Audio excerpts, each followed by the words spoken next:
આત્મદેવને 3 પ્રકારનું દુઃખ હતું. કયું કયું?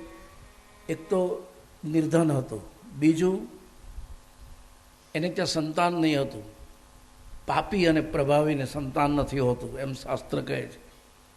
બાકી ભગવાન બધાને સંતાન આપે. અને એમાં લાલભાઈ અમારે જોશી પરિવારમાં તો રાંદલમાની કૃપા સાહેબ, અમારે કોઈ દી દાખલા વગાડવા પડ્યા નથી.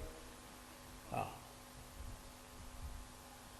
આત્મદેવને સંતાન નહોતું.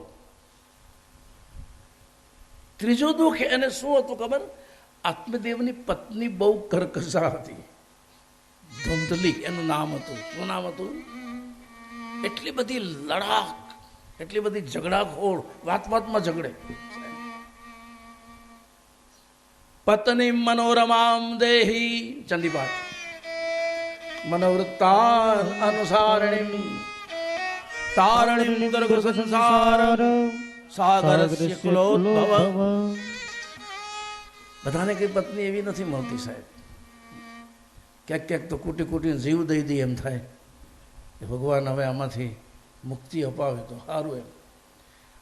એકનાથના પત્ની બહુ સુશીલ હતા, તો એકનાથે ભગવાનને આભાર માન્યો કે સારું થયું તે મને આવી સુશીલ પત્ની આપી, તારું ભજન કરી શકું છું.